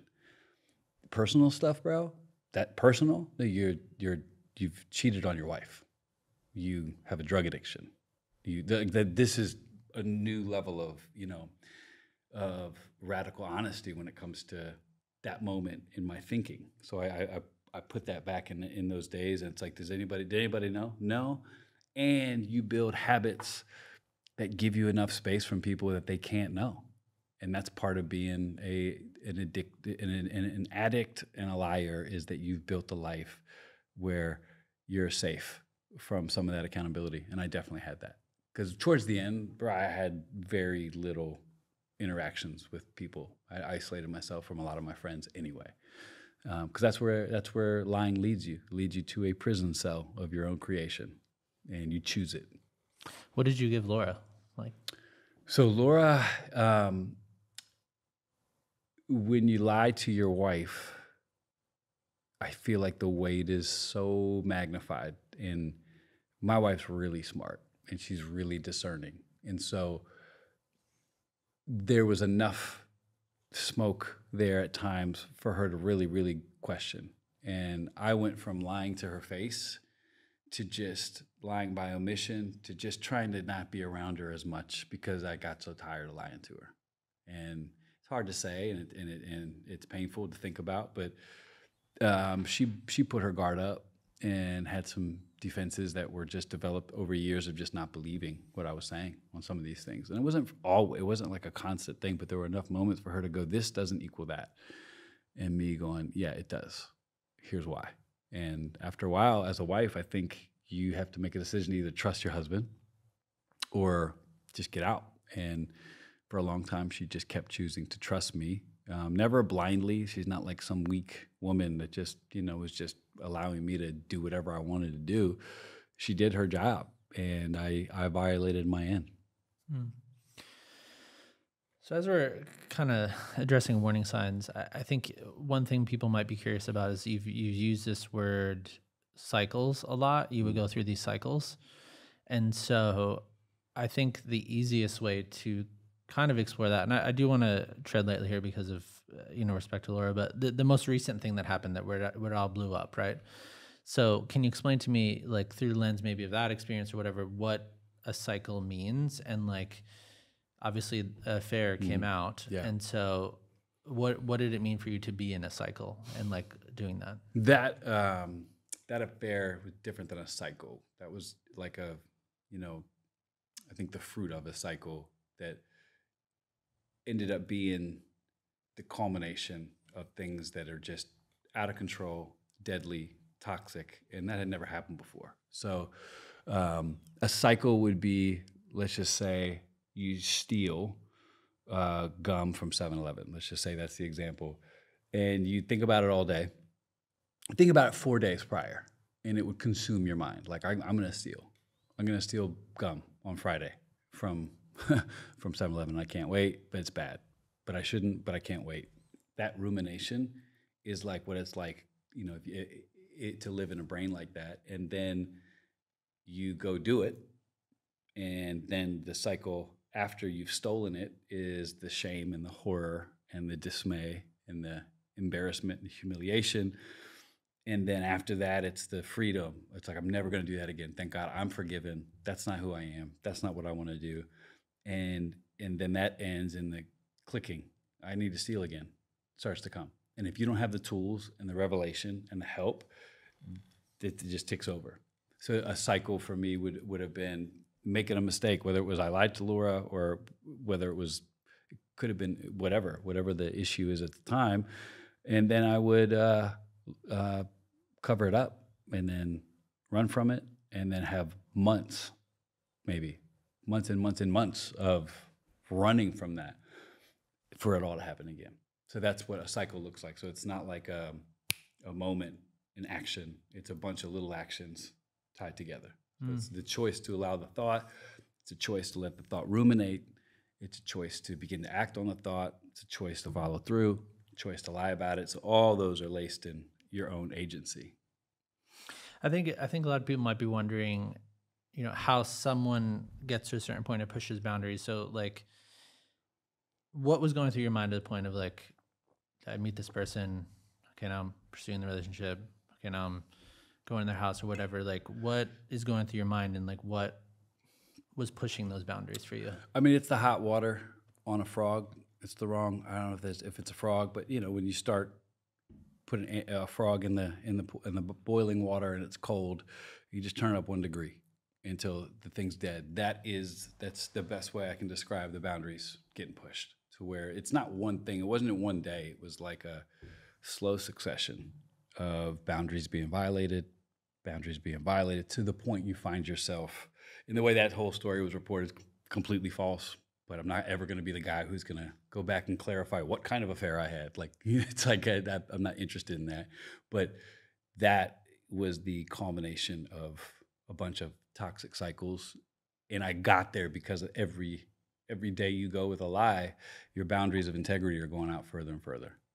So it's not even a willful choice. That's just the way it is. So if you lie to somebody and you let it sit, every day that lie is in play, you're creating space from integrity and space from, the most powerful currency in our culture, which is trust and honesty. So that's how I ended up in. How does a guy like that end up in something like that? That's how. Not overnight. I mean, that thing took years to make that prison cell before I moved in. I mean, is there anything you want to say? I mean, you don't have to, but is there anything you want to say? I mean, that, this one went on Good Morning America and had like 2 million views, something to this. Is there anything you want to say about that publicly? No. Okay. I have no desire to take my family back through something that is so disgusting and humiliating and wrong. I just don't have any. I'm not going to give it any more fuel or gas. I mean, the truth is I cheated on my wife. That's true. And that's enough. That's enough to own and to stand on. And what I have learned about false media reports and even seeing people do interviews where they lie, it's my fault. I put myself in a position for people to lie. And even that's on me. So, no, I would love to keep that going, keep that moving. So the aftermath, right? So, I mean, it must have just been absolutely, well, of course for Laura, which we're going to do a follow-up episode on this, but just mortifying for you to like headline after head. I mean, when that thing hit, like you're talking every single mainstream media outlet, we just mentioned the Good Morning America, there's just like all these, like, what is that like to have that happen? It's like one thing to cheat on your wife. You guys talk about it publicly, close group of friends, then realize about it. But now it's like the whole world knows about this. And so what was that like for you? I mean, horrible. I look back on that time now, though, and I just took it as a chance to get better. Like, I knew how bad it was and how bad it was going to get. And after it all happened, I realized this is the way it's going to go. I was so focused on seeing if I wanted to be on the planet, to be honest with you, that I didn't really get under the weight of all of the media and the speculation. And I was told that year was like the third most reported on thing, which is insanity that was, and it's true. And we shut it out pretty quick because we had so much work to do. And I got great advice and great help, which was like, let that thing burn. There's nothing you can do. Your reputation. Yeah, the reputation, the context, because when you're in that spot, you want to respond to stuff that's not true. And what you realize is if you do, it's going to take your energy away from what you can't control. And me responding to one tabloid, that does nothing because no one cares if it's true or not. They're trying to sell stuff. And I had a bigger priority, so I'm grateful for it. But it was horrible for my family, for my kids, for my mom and dad, my sisters in Virginia. Man, it hurt a lot of people, and it was just, those consequences are heavy, and it was hard. My kids were damaged by it. Whether it's paparazzi or whether it's just constant battering in any sort of media space. And we didn't expect the reaction from our church at the time to be what it was. So you add all that together, man, it's, it was ugly. It was heavy. But again, my focus was on, I got to figure out if I can survive. So fall of 2020, most people outside of a social media post or two, and then obviously the Secrets of Hillsong, you had a small part in that last year. You largely not heard from for 4 years. And so that all goes down. Where are you living? What happens next?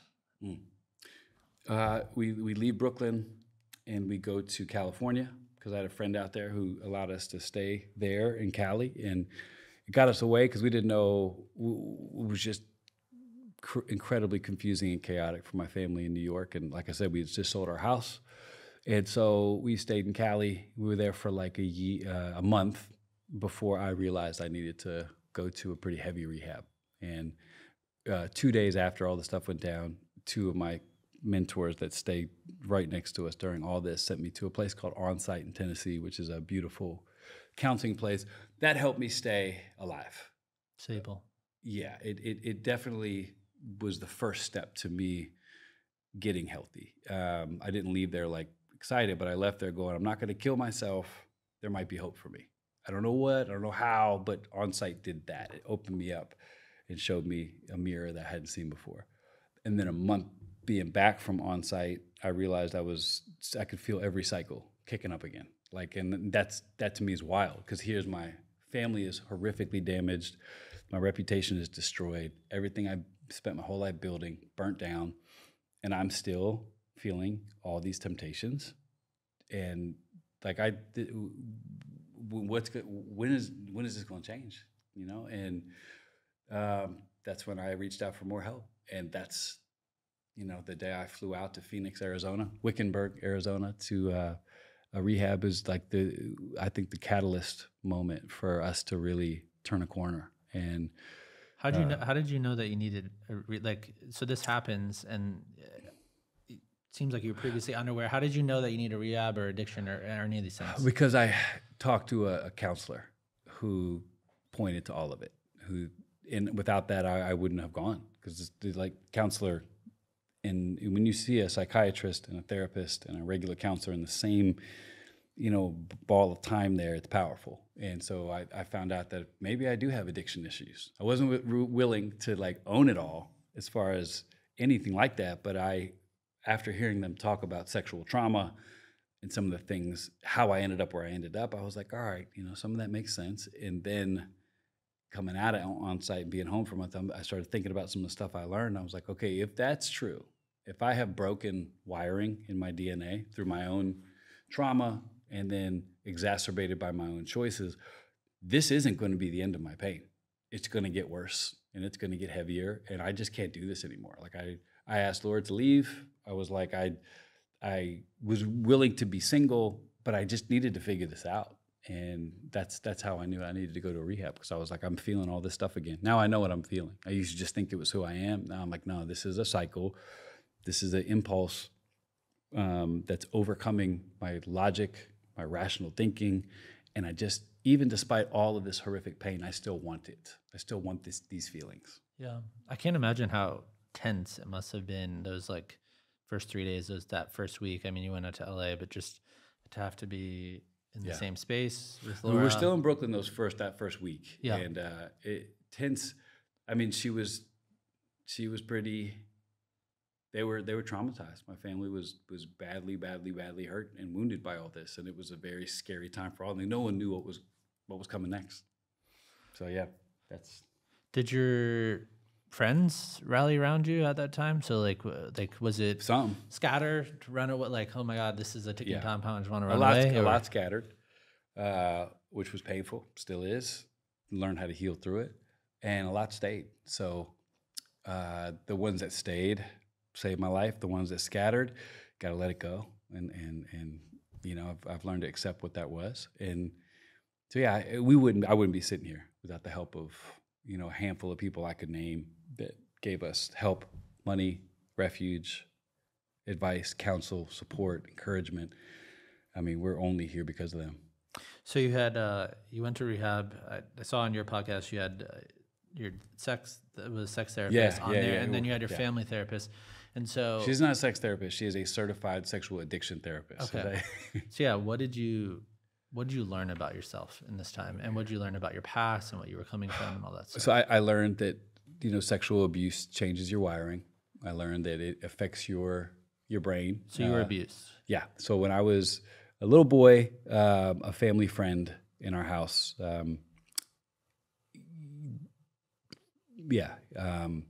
it was evil and awful, and it's something that I kind of had repressed. It was a man. I think it was like a young teenager, probably would be their accurate age, but I was molested, and it damaged me in ways I just didn't know. And so as you start picking apart your choices, as you own them, you go, and let me figure out why I did this so I can rewire, never be here again, hopefully, you know, pass a healthy legacy on to my own son. And I found out that the way you're abused often will begin a pattern, and there'll be symptoms of that type of surrounding and that type of situation the rest of your life. And then as we look back on it, I was like, man, I've been red flagging this since I was in 8th grade, where I had 3 girlfriends. Who does that? Who in 8th grade even knows to think like that? And in high school, I remember I wasn't faithful to any girlfriend I ever had, and I hated it. But I loved the fact that I had something secret all the time. In college, same thing. So I didn't understand that some of the mechanism of that came from my brain, you know, when I was sexually traumatized, building a different way to, you know, look at life, which is private's better. Things in secret are exciting. Your brain doesn't know when you're being sexually abused as a child. Your brain doesn't know. Your body doesn't know what's going on. There's just the things that are changing. And so, yeah, I learned how much weight that had on who I became. And then the addiction part, how did that relate to the sexual abuse, if at all? Yeah, I mean, I think it was like kerosene on fire. I think, you know, I am an ADHD guy, have been my whole life. Had good medication help, and then as my life increased and my pressure increased and my lying increased, the ability to medicate myself became paramount, because without it, you have to face yourself. And so sometimes what drugs can do is enable you to run from yourself long enough to keep it going. And so that's how my medication impacted kind of what I was doing every day. It just enabled me to keep running. And became a serious thing. You had Dr. Amen on your podcast as well, and he said you had a brain scan or something in 2019, and what was revealed on that? When I had a brain scan, he basically called me a couple of days later and he just said, you should step out of ministry today. You know, I sanitized it on my podcast just because I wanted to put him on blast, but he said afterwards, it's fine. I mean, he was like, you should step out, because your brain, what I'm looking at, your ability to make decisions in your private life, if it's not being impaired right now, it's a matter of time. I mean, little did he know, but he's like, I can show you on this scan where the parts of your brain that help you make discernible, wise, logical choices, that mechanism is just not functioning as it should. And it's why you're reactionary. It's why you're moody. It's why you're whatever else is going on. It makes sense that you should get help. And I didn't listen. I just, I got that brain scan back from him recently, and it's a whole different level of self-deception when you're looking at a brain scan and there's clearly issues in your actual brain that you refuse to address. So that's a painful recollection. What would you say to people? Obviously, you're on a stage, you're preaching the message of Jesus. To people that say, like, why wasn't God enough, right? Like, just simply, like, if the message that you're preaching on the stage, right, is because that's what you hear a lot. Is like you come to faith and you get healed and there's radical transformation and yada yada yada, and then it's just like, so what would you say about that? I don't know what those people have heard. The way that I've taught and the way that I still believe is that we come to Jesus broken humans, and because God is enough and because he's real, I'm here. Like my story didn't stop at like public brokenness. So I've been on a journey. When I'm hopefully old and gray, I'll be able to tell you about the newest area of my life that's being healed. Like I don't feel like there's a destination or this part of life where you're like, I've done enough work, God's done enough for me, and I'm complete. It's just what level of brokenness are you dealing with, and how extensive is the reconstruction. So it's not that God wasn't enough. It's that I need all of God. I need every bit of the help I can get. I need all of the supernatural healing I can find. And I've been on that journey, just like whoever is making that judgment is. There's areas of their life that's not going to be complete. And so for me, I am proof of. I'm not a detriment to the evidence that God is enough, and he does fulfill his promise, and he will heal those who are willing to ask for it. So I'm on that journey, and always have been, and I know always will be. Was there ever a moment that you doubted God's existence or doubted the message itself or the power in the message? Yeah, I mean, every other day. Yeah, I've always been a really good doubter as well. So I think doubt's always fueled my faith, and I have had enough good mentors in my life to teach me that doubt is nothing to be afraid of. We are in Christian communities that don't give enough weight to thinkers, and then we often will respond to intellectual questions with stupidity and bad religion. But yeah, I think some of the questions I have for God, were ongoing conversations. I think the main one was just like, you couldn't have just supernaturally stopped me, and woke me up to this. And every time I say any prayer like that, they don't shock God. He's not worried about my inaccurate prayers at times. But I do realize that the road that I'm on now, God did not cause, but he's definitely going to use it. So, but yeah, my faith was shaken in many days, many dark days but those are the days that I think make your faith the strongest. It's like, if you can get through them, there are days, even, as we speak, I'm not always like this radical man of faith. I don't know anybody like that, by the way. Anybody portraying that, I don't know if I buy it. But I enjoy now sitting in my doubt at times and just reading through it. And normally I come out the other side and realize that there's nothing to be afraid of. There's nothing to doubt. But I have those days, and I think early on, I felt pretty lonely. I felt pretty distant from God. But my own revelation of that helped me continually reconnect, because we're only as far from God as we choose to be. So anytime I would feel myself drifting from God, I know it wasn't God drifting from me. It was me. So I've always been able to pull myself back and go, like, God wasn't shocked and ashamed of my public fall. It doesn't work like that, thank God. My sin and my horrible habits didn't make God turn his back on me. If anything, I think God leans in, and the Bible says that God's close to the brokenhearted. So, in fact, I think some of those moments I realized I was actually, really close, and it could feel God's presence. I don't think this is a message that you preach by any means, but I think some people might look at, pastors, that they're supposed to be this ultimate picture of morality or ultimate picture of health. And even from a secular standpoint, right? So if you see somebody who's like super fit, eats right, whatever, they're the picture of physical health. Or, you see a therapist, right? And like, they're supposed to have great mental health, right? They're preaching. And so has there been a more evolved, integrated view of like your faith through the lens of, now you learn this about sex abuse, now you learn about addiction, that now you're looking back on it, how do you view faith now after this experience? Better. It's more fulfilling. It's deeper. It really is. Like, I think when you're able to really clear out stuff, burning stuff down is a horrible way to recalibrate. But as you rebuild, you really get to choose what you want to be the building blocks and the pillar of your life. And so when Laura and I chose to rebuild, like, we're on our second marriage. So what do we want in our second marriage to each other? And same thing with my faith. Like, as I go forward, like, what do I want this faith to look like? And so I feel like it's better, just because I'm just so much more aware of the deeper issues. I think before I had a lot of like genuine heartfelt passion and power, and that's how I would define some of my relationship with God and my mentality around it. Now I think I would describe it as slow, methodical, nuanced, interesting, compelling at times, convicting at others. Like, it just seems a lot more layered in a beautiful way. Before, I was a very binary guy. Like, you're either this or you're that. You're either not free or you're free.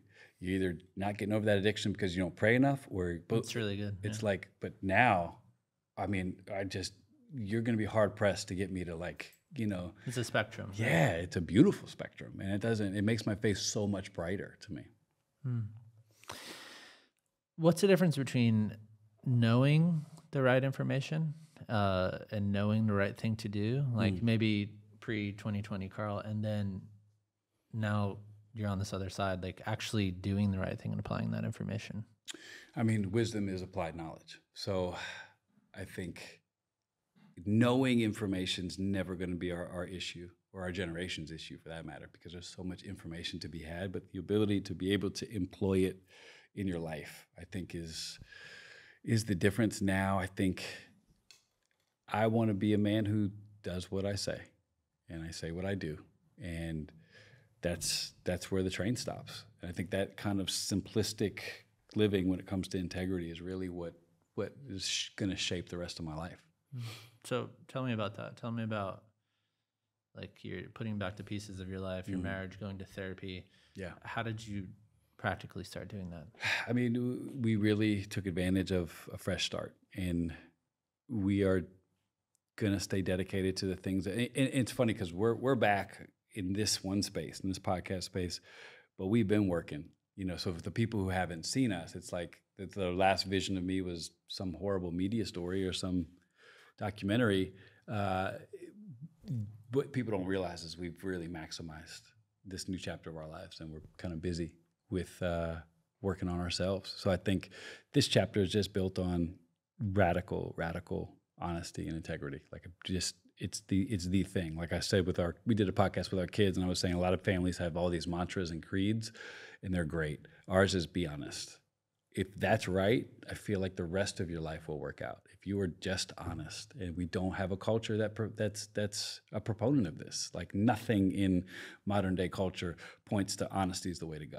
I mean, we filter and we dilute and we protect and we defend, and sometimes the most raw, beautiful thing on earth is just your authentic self, who you are, for better or for worse. And that's kind of our building block. And especially in our marriage, it's really fun to be really honest. And we're married, over 20 years. So we're getting to know each other in this space. And for all the pain we've been through, the promise that we still believe is that God, if you allow him, he'll use that pain to become something that's powerful in your life. And we're seeing the fruit of that for sure. So the thing that killed our first marriage was my dishonesty. The thing that's making our second marriage is our shared desire and value of this word, honest, authentic, and real. And it's easier to say than it is to live. But once you start living that way, very hard to be around any sort of fake, weird Christian people. Because you're like, I know that life. I know, how you doing today? I'm doing good. God is good. Now, right away, that's a red flag. Because it's like, not literally, but you know what I'm saying? That when you get the canned religious, everything's okay thing, it's like, I feel sorry for you. Because there are days where it doesn't, there's a better answer than that. So I've enjoyed this chapter of my marriage, especially, and being a dad like this is harder, but it's also way better. I think a lot of people were surprised that there was a second marriage. I mean, so why? I was, yeah. I mean, you had your own personal journey. You had to go to therapy. You had to learn about addiction, Yeah. sexual abuse. But then there's also the simultaneous working on a marriage at the same exact time. Yeah. And so why did you guys stay together? I mean, Laura made a decision. The way I articulate it, I think she wanted to see what I would do with the information given. And when you have a lot of history with somebody and equity and children and memories and a shared life, before you pull the plug on it, which she was going to do, I think her feeling was, what's he going to do now that he knows some of this stuff? And she gave me an opportunity to prove, not with my words, but with my life, that I'm pretty sure I can turn the corner. I think I can make some changes that are going to be better for us. And so I think that's why she initially chose to stay with me, and I think that's why she's still with me today. What sort of like things are different now from your first marriage, from your second marriage? What boundaries and communication skills and things have you built into this new version? A lot. That are I different? mean, we had some great foundational things about our first marriage, and it wasn't like everything was terrible. But the difference now is, I think she would say, I could go to whatever's in my head, she gets access to. That's the number one change. And even now, what triggers her the most would be if I was super quiet. And I know that's a trigger for her. So now I'm very conscious of, hey, here's what I'm thinking about. But I was a codependent guy, meaning I don't want to tell you something because you might think something about it. So let me spare you, and I'll manipulate the whole situation so you never even knew there was a decision to make. That's my propensity, is to go, Lord, I don't want to hear this. She doesn't need to hear this. I don't want to worry her. I don't want to anger her, like whatever it may be. I was making decisions for her. She's capable of making those. So now it's like, here's what I'm thinking in my head. And it's so much freer. I think I robbed myself of so much peace a lot of my life because I had so much pain and confusion in my own head. And I just figured I'll just work it all out myself. And I think a lot of men think like that to this day. It's just a better way to live. It's good. And then the personal journey, therapy, was that something that you had done previously in your life or no? Yeah, I did a little, and I was a huge proponent of it for other people. So it's like, but this kind of therapy is different. And it's the kind of therapy I push people towards, and I suggest and I recommend. It's the kind of therapy that it doesn't coddle, it doesn't exacerbate your desire to be a victim, it doesn't absolve you. The best therapy, I think, gives you a mirror and teaches you how to make sense of who you are. And so now it's an essential part of my life. It wasn't before. I think it was on the outside looking in. Now it's like, it's just as important to me as any other endeavor. Is am I getting this done? Am I having someone look deeply into my life, and am I open to their feedback about it? It's a huge part. How much therapy were you doing? Was it like weekly or? Yeah, I mean, I still do weekly. I still do weekly therapy. I do group therapy, and I do therapy with an amazing psychologist, and I have a psychiatrist as well. So you have three things that are going on. Yeah, Wow. yeah, not constant. Like my psychiatrist is, a more, it's not annual. It's more spaced out. But with my actual therapist, that's weekly, and it's just 2 hours a week. So it's not like the end of the world. It's not like the biggest deal in the world, but that's a lot of time added up. And it's the constant routine of it is part of my restoration. It's part of my promise I've made to my kids and my wife that's going to be something that I do forever. And I can't imagine life without it. So the ability to take your life and put it in front of somebody and get their honest feedback and be open to it, it's a gift. And I think if you break down therapy, sometimes can be somebody making sense of what has happened. A coach can be somebody who's, helping you make sense of where you're headed. And then sometimes a pastor can help you figure out what is. You get these three things cracking in your life, and you're pretty tough to stop. Why did you join the group therapy? I was told to by my therapist, because she said some of your pride is rooted in isolation. And it's proven that you grow twice as fast in group therapy, like scientifically proven. So I hated the idea of it and then fell in love with it. So now on Tuesday night, I'll be in the same meeting that I've been in for 4 years with the same 6 guys and our therapist, Alex, is a woman. And those guys know me better than anybody's ever known me.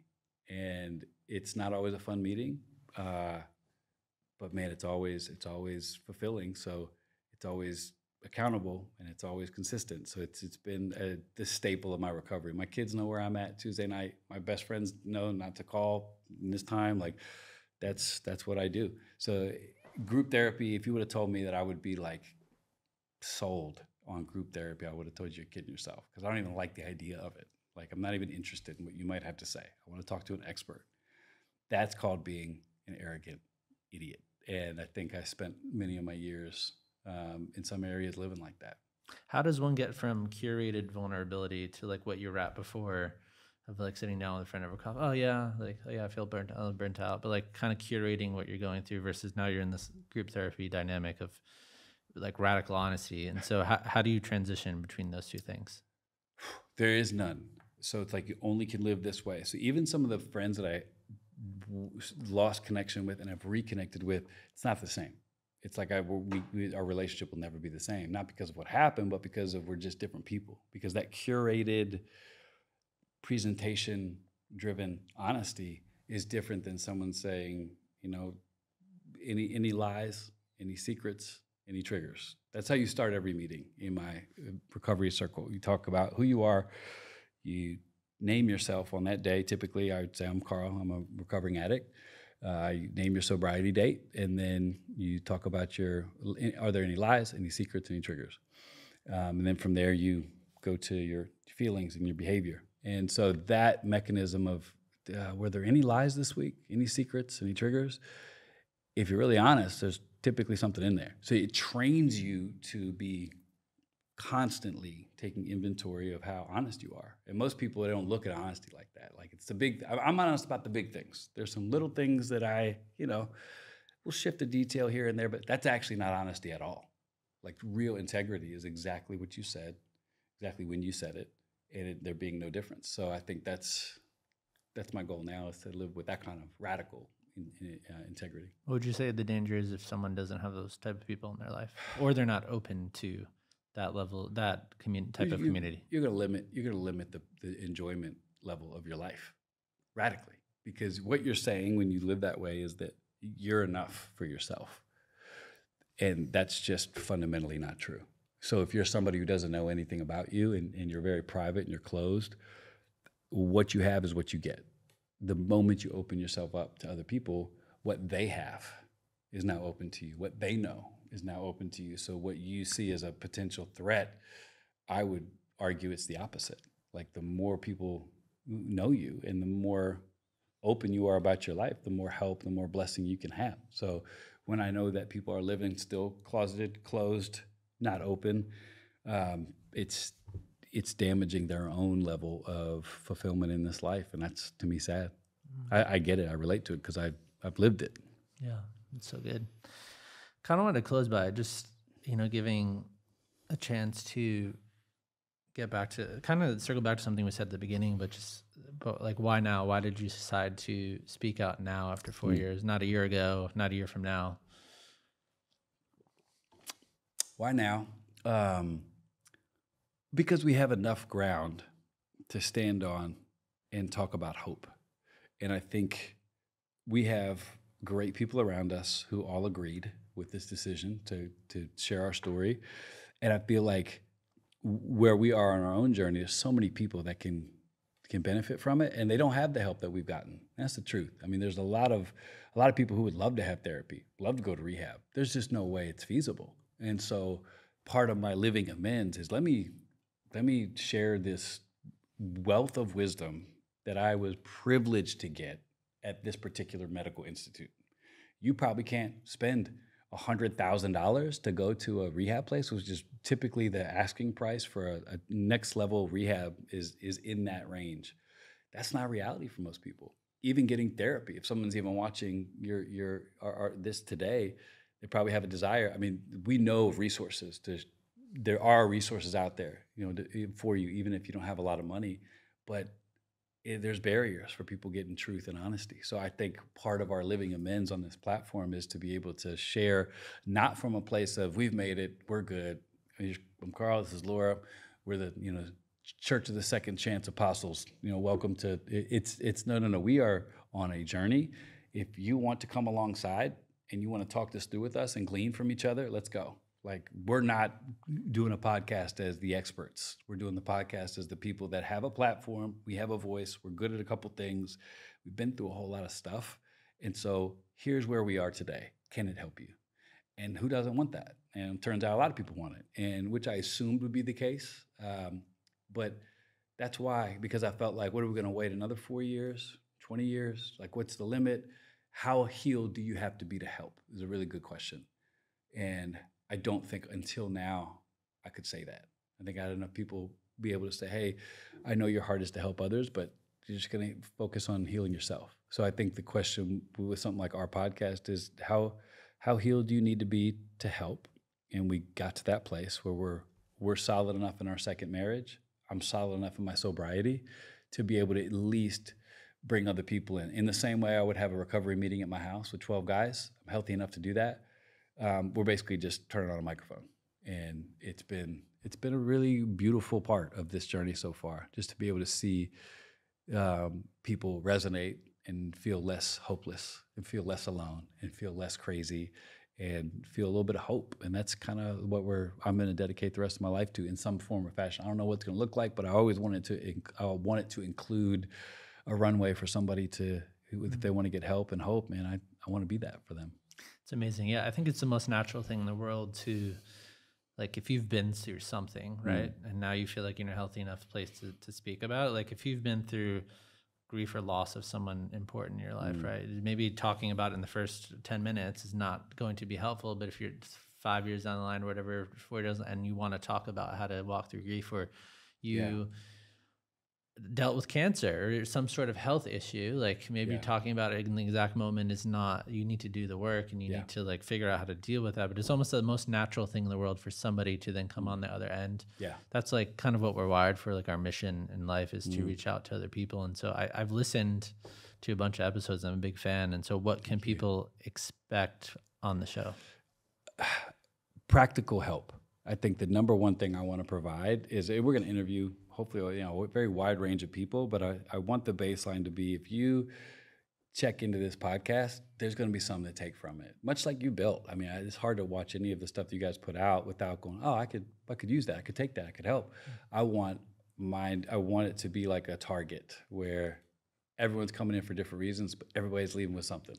And that's the goal of our podcast, is for it to be and the platform that we're on. I think, B-Side is dedicated to that. Like, everybody on there is in heavy therapy. It's like, that's like the one common denominator is everybody really believes that you got to do your own freaking work. And so, but that's what they can expect. So if they get on and check out Lights On Pod, you can guarantee you're going to leave with an opportunity to take something from it and get better if you want.